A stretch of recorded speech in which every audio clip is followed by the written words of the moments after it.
கோபுரம் chits private limited 12 வருட அனுபவம் 9000க்கும் மேற்பட்ட கஸ்டமர்களின் நம்பிக்கையை பெற்ற முன்னணி சிட் ஃபண்ட் நிறுவனம். மேலும் விவரங்களுக்கு உடனே டவுன்லோட் பண்ணுங்க கோபுரம் சிட்ஸின் ஆஷ் கேஷ் ஆப்பை.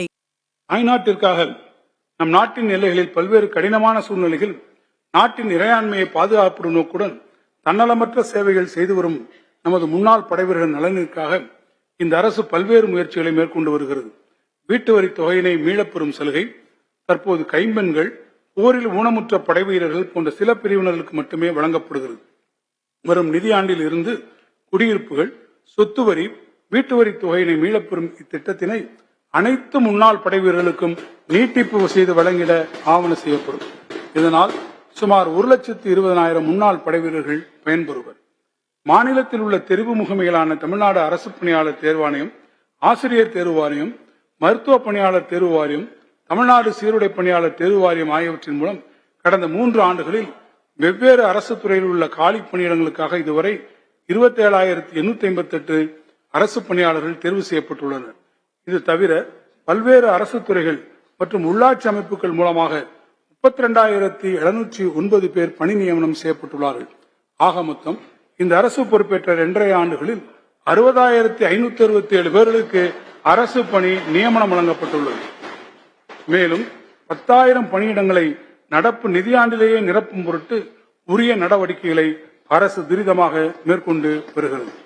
அரசு அலுவலர் குறைந்த வாடகையிலான குடியிருப்புகளின் தேவையை அதிகரித்து வருவதை நிறைவு செய்யும் வகையில் சென்னை சைதாப்பேட்டை காடண்டர் நகரில் 147 கோடி ரூபாய் செலவில் 3 லட்சம் சதுரடி பரப்பில் 95 பி மற்றும் 133 சி வகை குடியிருப்புகள் கட்டுவதற்கு திட்டமிடப்பட்டுள்ளது.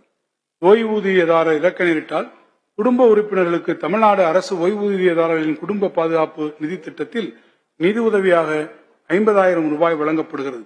23-24 ஆண்டில் 31/1/2024 வரை 19,134 ஓய்வூதியதாரர் குடும்ப உறுப்பினர்களுக்கு 96 கோடி ரூபாய் நிதி உதவி வழங்கப்பட்டுள்ளது. இலங்கை தமிழர்கள் நலனிற்காகவும் அவர்களின் வாழ்க்கை தரத்தை உயர்த்துவதற்காகவும் இந்த அரசு முனைப்புடன் செயல்பட்டு வருகிறது. முகாம்வாழ் இலங்கை தமிழர்களுக்கு புதிதாக 7,469 வீடுகள் கட்டித்தரப்படும் என அறிவிக்கப்பட்டிருந்தது.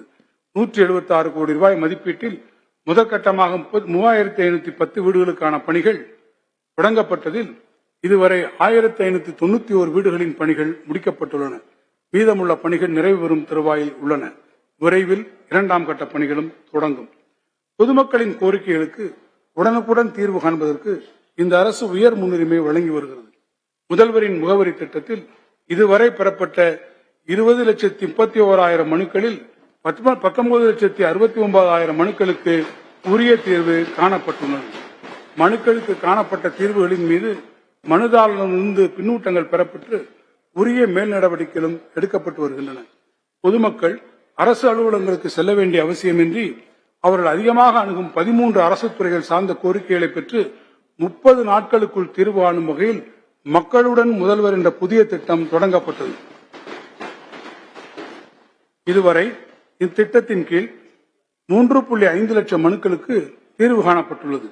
இதன் அடுத்த கட்டமாக ஒவ்வொரு மாவட்ட ஆட்சியரும் இனி ஒவ்வொரு மாதமும் ஒரு நாள் வட்ட அளவில் ஒரு ஊரில் ஒரு நாள் முழுவதும் கள ஆய்வில் ஈடுபட்டு அரசு அலுவலகங்களை ஆய்வு செய்து மக்களின் குறைகளை கேட்டறிந்து அரசின் அனைத்து நலத்திட்டங்களும் சேவைகளும் தங்கு தடையின்றி மக்களை சென்றடைவதை உறுதி செய்ய வேண்டும் என்ற நோக்கோடு உங்களை தேடி உங்கள் ஊரில் என்ற புதிய திட்டம் அறிமுகப்படுத்தப்பட உள்ளது.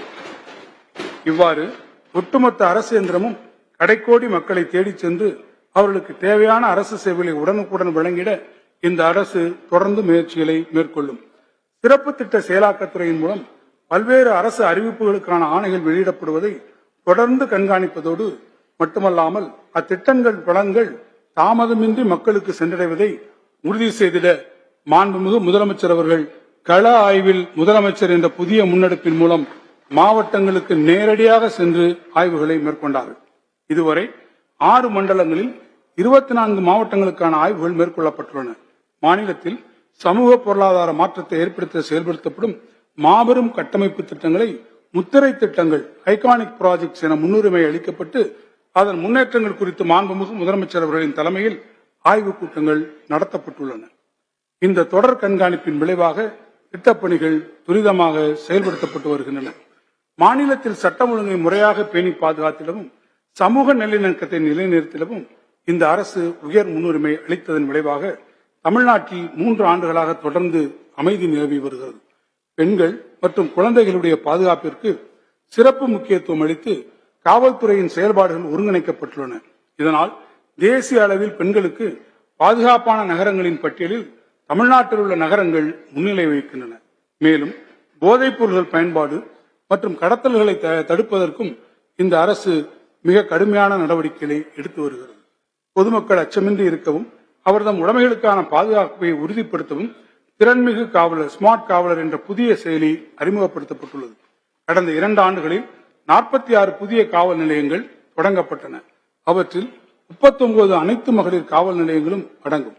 மாநிலத்தில் உள்ள அனைத்து 1551 காவல் நிலையங்களிலும் 372 சிறப்பு பிரிவுகளிலும் காவல்துறையினரை நவீனமயமாக்கும் திட்டத்தின் கீழ் குற்றம் மற்றும் குற்றவாளிகளை கண்காணிக்கும் வலைப்பின்னல் திட்டத்தை CCTNS மேம்படுத்தி பொதுமக்களிடத்திலிருந்து இணைய வழியில் புகார்களை பதிவு செய்வது, பிற துறைகளுடன் தகவல் பரிமாற்றம் போன்ற அம்சங்களுடன் இணைய வழியில் CCTNS 2.0 என்ற ஒரு புதிய திட்டம் 124 கோடி ரூபாய் மதிப்பீட்டில் அடுத்த 5 ஆண்டுகளில் செயல்படுத்தப்படும். தீயணைப்புத் துறையினை வலுப்படுத்தவும் நவீனமயமாக்கவும் 15வது நிதிக்குழுவின் நிதி உதவியோடு 373 கோடி ரூபாய் மதிப்பீட்டில் பணிகள் மேற்கொள்ளப்படும். நவீன தீயணைப்பு வாகனங்கள் மற்றும் சிறப்பு மீட்பு கருவிகள் வாங்கிட 137 கோடி ரூபாயை இந்த அரசு ஒதுக்கீடு செய்துள்ளது. சிறைச்சாலைகளை நவீனமயமாக்கும் திட்டத்தின் கீழ் 104 கோடி ரூபாய் மதிப்பீட்டில் திருச்சிராப்பள்ளி மாவட்டம் திருவெரும்பூர் பகுதியில் ஒரு புதிய உயர் பாதுகாப்பு கொண்ட நவீன சிறைச்சாலை கட்டப்படும். மேலும் தடய அறிவியல் துறையை முழுமையாக நவீனமயமாக்கும் நோக்கோடு ஒரு புதிய திட்டம் நிறைவேற்றப்படும். இந்த ஆண்டு 26 கோடி ரூபாய் மதிப்பீட்டில் தடய அறிவியல் துறைக்கு தேவையான புதிய கருவிகள், கணினி ஆகியவை வழங்கப்படும். தமிழ்நாட்டில் வணிகர்களிடமிருந்து வரி நிலுவையை எளிய முறையில் வசூலிப்பதற்கு சமாதான திட்டம் ஒன்றை இந்த அரசு அறிவித்தது. இத்திட்டத்தின் கீழ் 50,000 ரூபாய்க்கு கீழ் வரி, அபராதம், வட்டி ஆகியவை நீண்ட காலமாக நிலுவையில் வைத்திருந்த சிறு வணிகர்களுடைய 143 கோடி ரூபாய் நிலுவைத் தொகை அனைத்தும் தள்ளுபடி செய்யப்பட்டுள்ளன. வணிக வரித்துறையின் வரி வருவாயை பெருக்குவதிலும் வரி ஏய்ப்புகளை கண்டுபிடித்து குறைப்பதிலும் வணிக வரித்துறைக்கு உதவி செய்திட ஹைதராபாத் இந்திய தொழில்நுட்ப கழகத்துடன் புரிந்துணர்வு ஒப்பந்தம் மேற்கொண்டு பெருந்தரவு பகுப்பாய்வு மென்பொருளை பயன்படுத்தி பிக் டேட்டா அனாலிட்டிக்ஸ் சொல்யூஷன் துறையின் செயல்பாடுகளை மேம்படுத்த நடவடிக்கை எடுக்கப்பட்டுள்ளது. மேலும் சரக்கு மற்றும் சேவை வரி வருவாயை பெருக்கவும் வரி ஏய்ப்பை தடுத்திடவும் தரவுகள் பகுப்பாய்வு மையம் டேட்டா அனாலிட்டிக்ஸ் யூனிட் ஒன்று தலைமை அலுவலகத்தில் புதிதாக ஏற்படுத்தப்படும். நிகழ்நேரத்தில் கணிப்பகுப்பாய்வை மேற்கொள்ளும் வகையில் தகுந்த தொழில்நுட்ப வல்லுநர்கள் மற்றும் பெருந்தரவு கணிப்பகுப்பாய்வு மென்பொருள் கணினி கட்டமைப்புடன் அமைய இருக்கும் இந்த புதிய அமைப்பை ஏற்படுத்திட 4 கோடி ரூபாய் செலவிடப்படும்.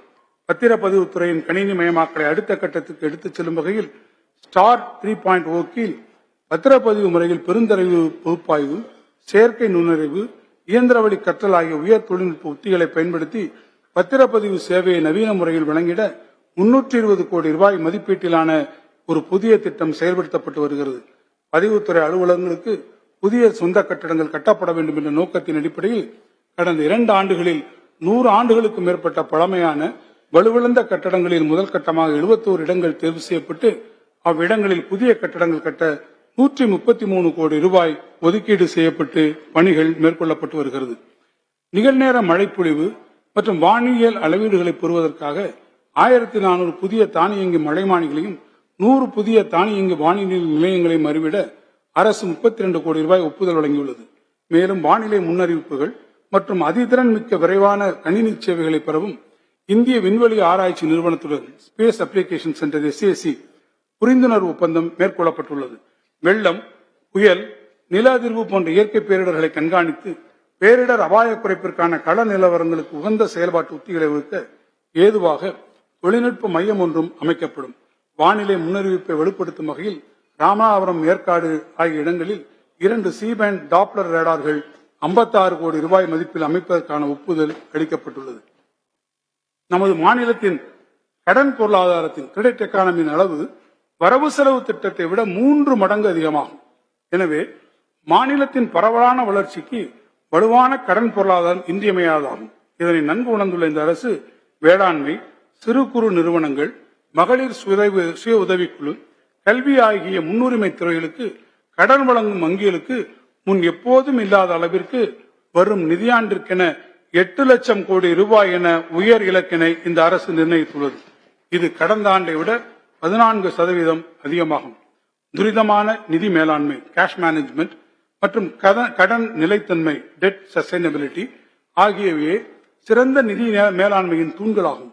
பல்வேறு துறைகளின் சார்பாக எண்ணற்ற வங்கிக் கணக்குகளில் சேமிப்பு நிதியினை பயன்படுத்தாமல் வைத்துள்ள நிலையில் மறுபுறம் அரசு கடன் பெற்று செலவினங்களை மேற்கொண்டு வருகிறது. இந்த நிலையை மாற்றிட பல்வேறு துறைகளில் உள்ள திட்டங்களில் பயன்படுத்தாத சேமிப்பு பணத்தை அரசிற்கு திரும்ப செலுத்திட இந்த அரசு சிறப்பு பணிக்குழு ஒன்றை அமைத்தது. மேலும் இதுபோன்ற நிகழ்வுகளை வருங்காலத்தில் தடுப்பதற்கு பல்வேறு துறைகளுக்கு அவர்களின் தேவைக்கேற்ப உரிய நேரத்தில் நிதி விடுவிப்பதற்கான தொழில்நுட்ப ரீதியான தீர்வை இந்த அரசு உருவாக்கியுள்ளது. இந்த அரசு அறிமுகப்படுத்தியுள்ள பொது நிதி கண்காணிப்பு அமைப்பு PFTS 13 துறைகளில் 36 முக்கிய திட்டங்களில் அரசு நிதியினை விடுவிப்பதில் இருந்து பயனாளிகளின் வங்கிக் கணக்கில் அந்நிதி சென்று சேரும் வரை கண்காணிக்க முடியும். இதன் மூலம் திட்டங்களின் செயல்படுத்தும் வேகத்திற்கேற்றாற்போல் அரசு நிதி விடுவிக்கப்படுவது உறுதி செய்யப்பட்டுள்ளது. அது மட்டுமின்றி அரசுக்கு தேவைக்கு மேல் கடன் வாங்காமல் நமது வட்டி செலவினத்தையும் குறைக்க உதவுகிறது. நடப்பு நிதியாண்டில் மின்னணு ஒப்பந்த புள்ளி முறை இவ்வரசால் 1/4/2023 முதல் நடைமுறைப்படுத்தப்பட்டு இதுவரை 1.3 லட்சம் ஒப்பந்த புள்ளிகள் கோரப்பட்டுள்ளன என்பதை மகிழ்ச்சியுடன் தெரிவித்துக் கொள்கிறேன். மேலும் ஒப்பந்தங்களில் மின்னணு வங்கி உத்தரவாத முறை மின்னணு ஒப்பந்த புள்ளி வலைதளத்தில் இந்த அரசால் அறிமுகப்படுத்தப்படும். இந்த முன்னெடுப்புகளின் தொடர்ச்சியாக இ-சேவை மையங்களின் வாயிலாக 1/7/2024 முதல் அனைத்து துறைகளின் ஒப்பந்தக்காரர்கள் பதிவும் மின்னணு முறையில் மேற்கொள்ளப்படும். கோபுரம் சிட்ஸ் பிரைவேட் லிமிடெட் 12 வருட அனுபவம் 9000த்திற்கும் மேற்பட்ட கஸ்டமர்களின் நம்பிக்கையை பெற்ற முன்னணி சிட் ஃபண்ட் நிறுவனம். மேலும் விவரங்களுக்கு உடனே டவுன்லோட் பண்ணுங்க கோபுரம் சிட்ஸின் ஆஷ் கேஷ் ஆப்பை.